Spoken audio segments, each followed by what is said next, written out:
Hello and welcome to this week's edition of Pete's Corner. I'm Emily Brennan. And I'm Brandon Havens. And this week, we're going to be looking at research being done across the campus and how it'll affect our future.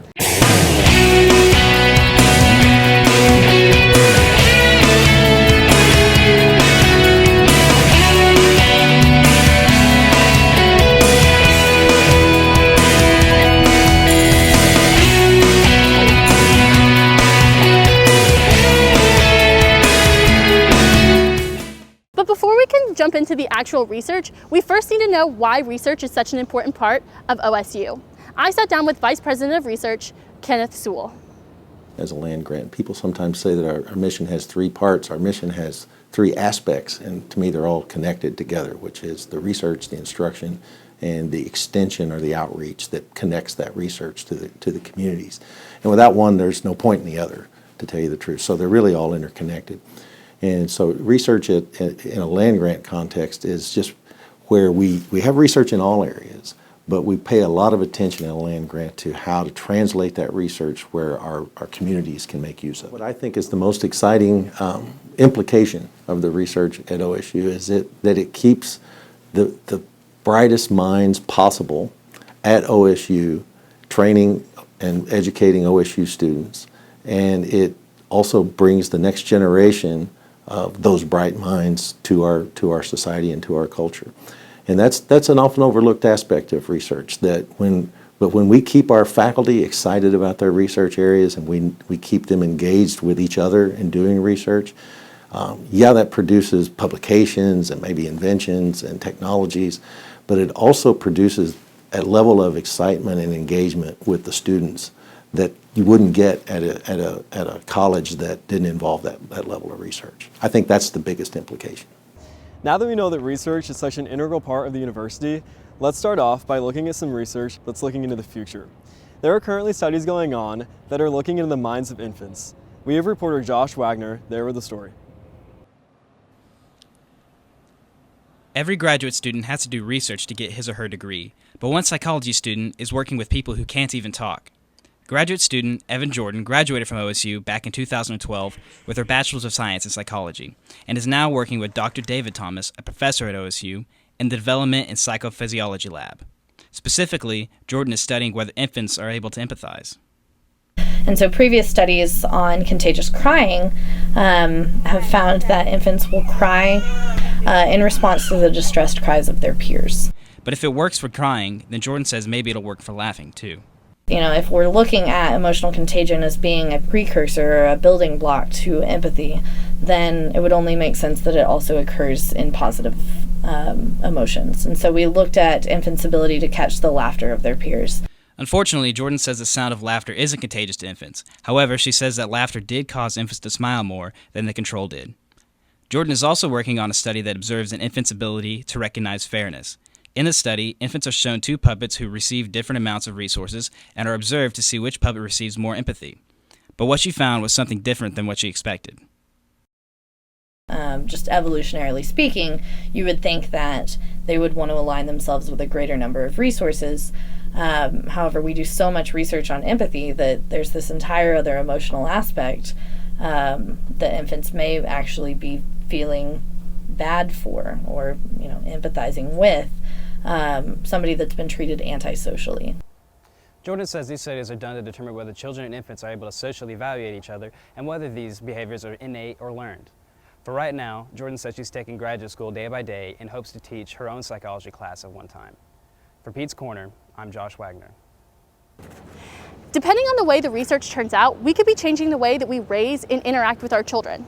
And while we're talking about children, we should take a second to look at the other end of the life spectrum, the elderly. You've probably heard of the phrase, the older the wiser, and one professor on campus is trying to confirm that statement. We have reporter Caitlin Fuller with the more in-depth story. While listening to the elderly's stories and learning about their lives, gerontology professor Alex Bishop plans to use his research on the elderly to promote the healthy aging of younger generations. Bishop has spent over 10 years conducting research all over the country on gerontology, or the study of aging.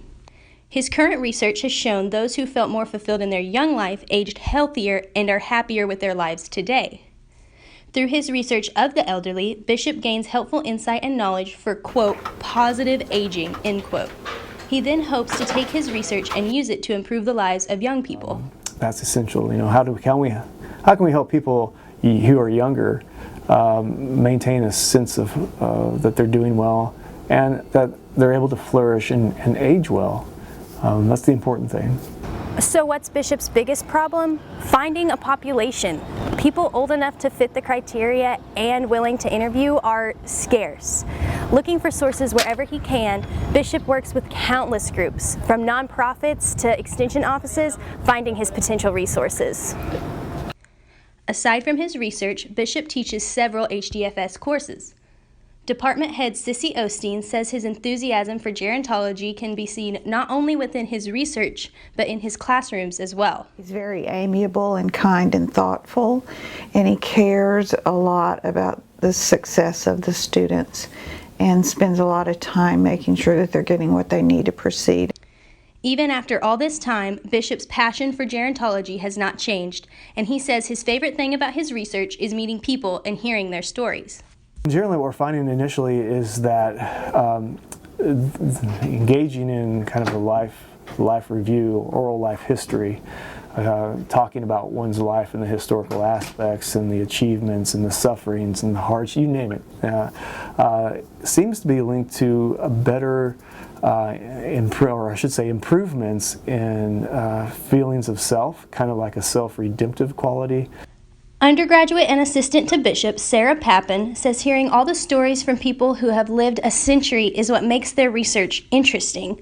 But Pappen says being able to apply the theories she's been studying has been the most rewarding. I did a course on researching methods, and it's been really cool that I've been able to have an opportunity to work with Dr. Bishop and kind of implement these theories and things I've learned about back in Australia, but then kind of put an American perspective on it. Nevertheless, Bishop is excited about his research and its impact on society and says there is still much more to learn. No two people are alike. Their stories are completely different. The data they give us are completely different. Their perspectives are completely different. Bishop hopes research like his will gain in popularity so he and other researchers can continue to make the world a happier place. For Pete's Corner, I'm Caitlin Fuller.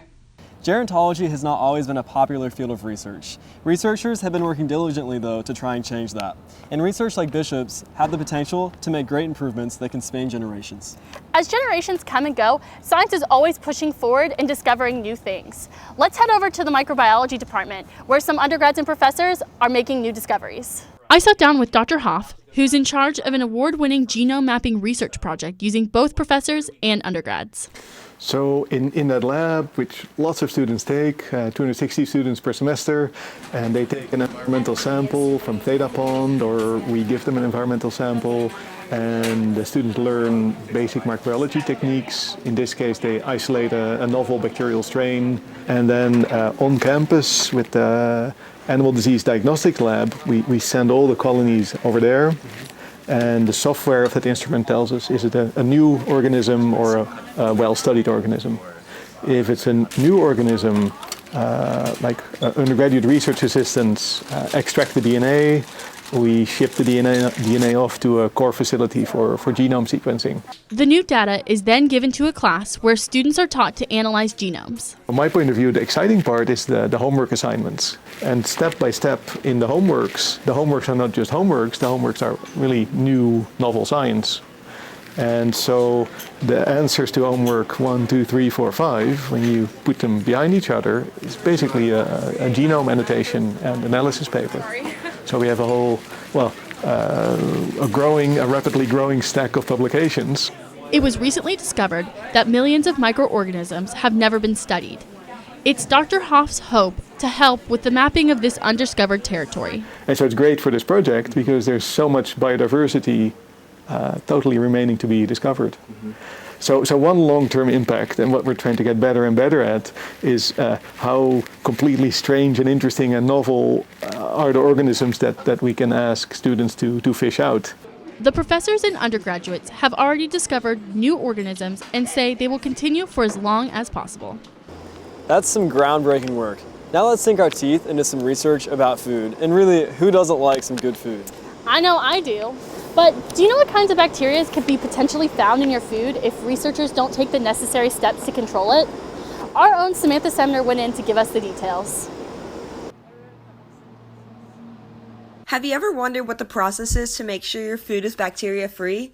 It's very long and difficult, but one important factor in making sure the food doesn't become infected is to stop biofilm from forming on any equipment that touches the food. Food and Agriculture Products Center microbiologist Peter Mariana explains what kind of food research he is conducting to make sure the food is bacteria-free. But also work with, say, Listeria monocytogenes. It's a noted biofilm former. It forms biofilms on food processing equipment and even on produce in the field. And so we are interested in the activities, the metabolic activities that assist it in forming biofilms. Bacteria, such as Listeria, as well as Salmonella, can be transferred to the equipment by many different ways, including raw meat products, your hands, or wet floors and walls which create the biofilm. The biofilm can range anywhere from an invisible thin layer to many inches thick. Once the biofilm forms, the microorganisms in it become extremely resistant to any kind of detergents, sanitizers, and antibiotics. Another area the FAPC specializes in is helping companies overcome any problems they may have with products or services. One of those companies is an Oklahoma company that fabricates food processing equipment, and they make a gas-fired oven. And one of the things that they are using it for is to sanitize the outside of onions prior to further processing that might be used, say, onions for a fast foods restaurant or so forth. One thing that happens to onions when they are processed is that they are trimmed down and end up losing a lot of their product. By using these gas-powered ovens, they are able to minimize the amount of produce that is lost and end up only burning up the outside layer of the onion where the bacteria may be. The FAPC has been able to help Unitherm Food Systems with this testing process on the OSU campus and has made many onions safer for consumers to eat. For Pete's Corner, I'm Samantha Semmer. Well, thank goodness that our food is protected with the research, because I love food almost as much as I like movies. And one of the professors here chose to do his graduate research on the film culture in Hollywood. But it's not all about bright lights and Hollywood stars, as you'll soon find out. We called action on James LeBlanc, who got the inside scoop. OSU's English department wishes to welcome you to the wonderful world of Hollywood. Now, does that mean you should expect to experience an era of fame, glamour, and entertainment within the study? Going in with that mindset just might leave you with an academic surprise. The term research can leave a certain scientific connotation in your head. I mean, with research to cure cancer, research to come up with environmentally friendly cars, these are all fine things, but innovation is not the only form of research that can benefit a society. OSU's Professor Jeff Meny shows us a different kind of study that brings us a better understanding of where we are in cinema and how it affects businesses today. Sure, I do New Hollywood cinema, which is the 1960s and 1970s, and my focus is on the business culture and the fact that in that moment, large business corporations had become suspicious to people, and in New Hollywood, small, flexible firms were formed in response to that problem. Meny's research suggests that the 70s acted as a sort of golden age of film that provided a template for how movies are directed today.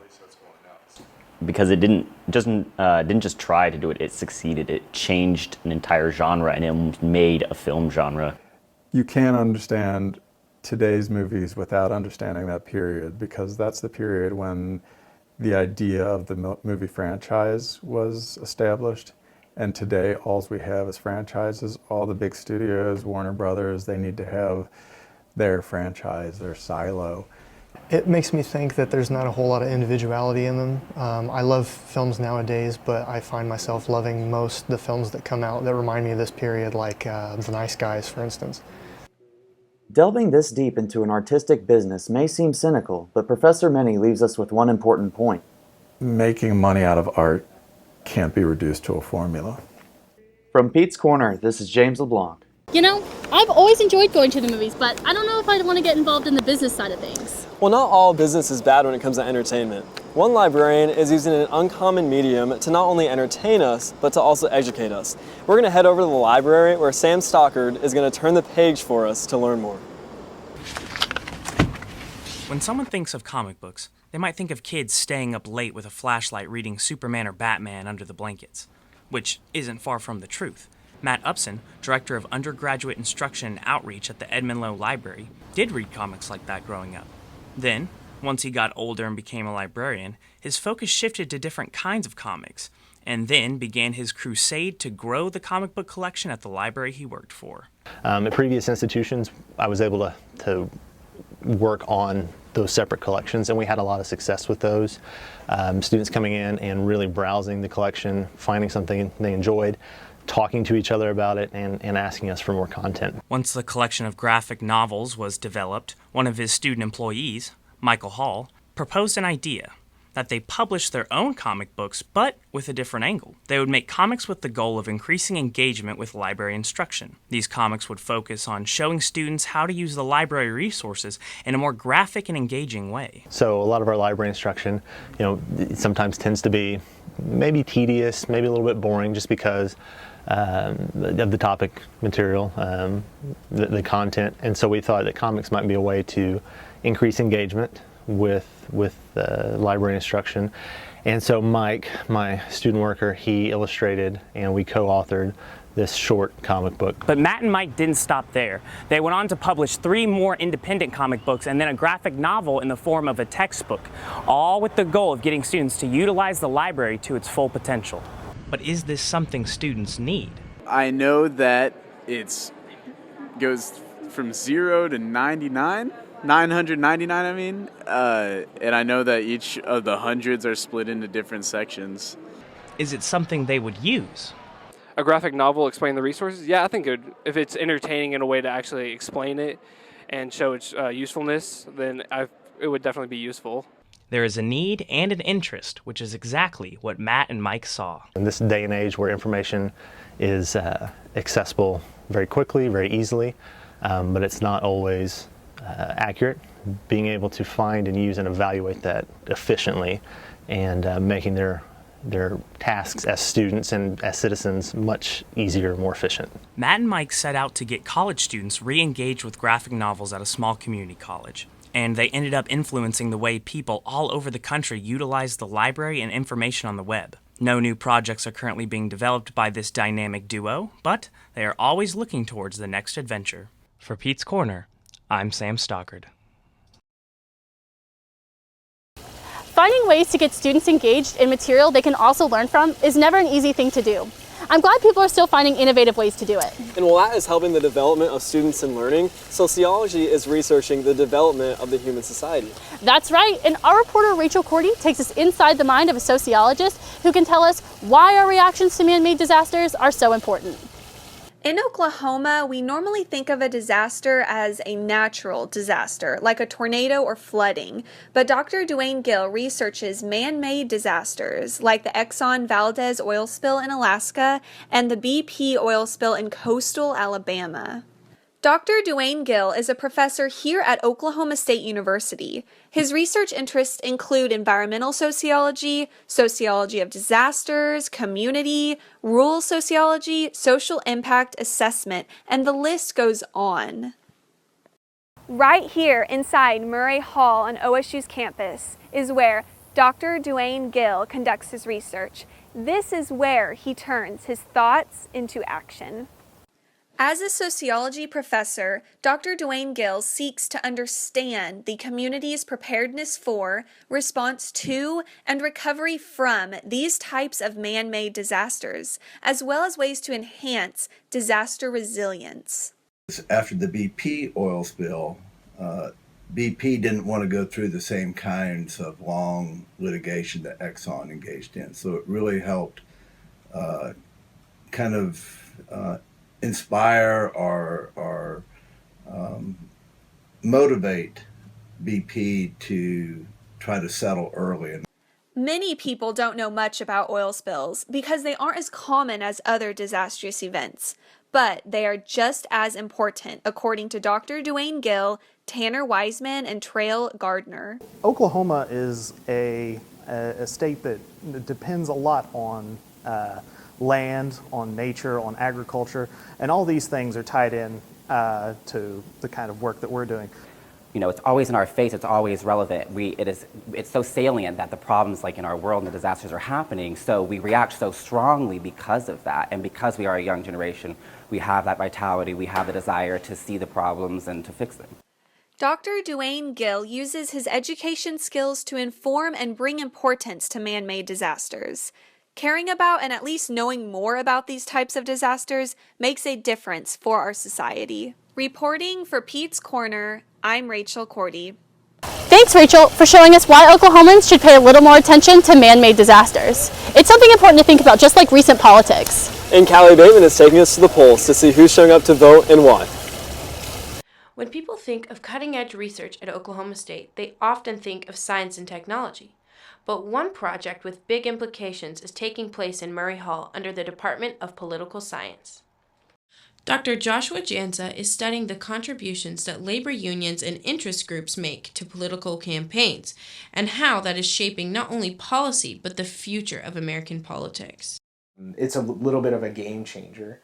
Trump's sort of transformed the Republican Party into one that's somewhat divided on trade. Parts of it have declared that free trade agreements like TPP are not good for the U.S. and for jobs in America in particular. And so I think it opens the opportunity for labor unions to engage both Democrats and Republicans. This is important because the support of working-class people can win elections. If this support from Republicans continues, America could see many more years of red-dominated elections, just like 2016. With such a large project comes a lot of data. I spoke with research assistant and co-author Blake Whitney about the interpretation and the data that's guiding their project. One, I'm looking at whether someone voted for a trade deal or not. Then I'm looking at the voting contributions from a labor PAC, meaning in dollars, how much they received from the business sector, how much they received from public sector, transportation sector. And with that data, we're going to run multiple linear regressions, multivariate linear regressions specifically, to try to recognize outliers, discrepancies, effects that are happening, whether or not they receive more money the next year because they voted for a deal, or they receive less if they did not vote for a deal. The way that certain representatives vote can determine how much funding they get from these groups toward their career campaigns to stay in office. This enables them to pass other policies and party platforms besides trade, such as foreign and social legislation that reach every home in America. For Pete's Corner, I'm Callie Bateman. Thanks, Callie. Well, that wraps up this week. And we really have been able to see all the things that OSU is doing to contribute to the future, besides the graduates, of course. The research has covered all ages and aspects of life, and it's not only pushing the university forward, but the world. Join us next week when we take a look at why OSU is America's healthiest campus. For Pete's Corner, I'm Emily Brennan. And I'm Brandon Havens. See you guys next week. Bye.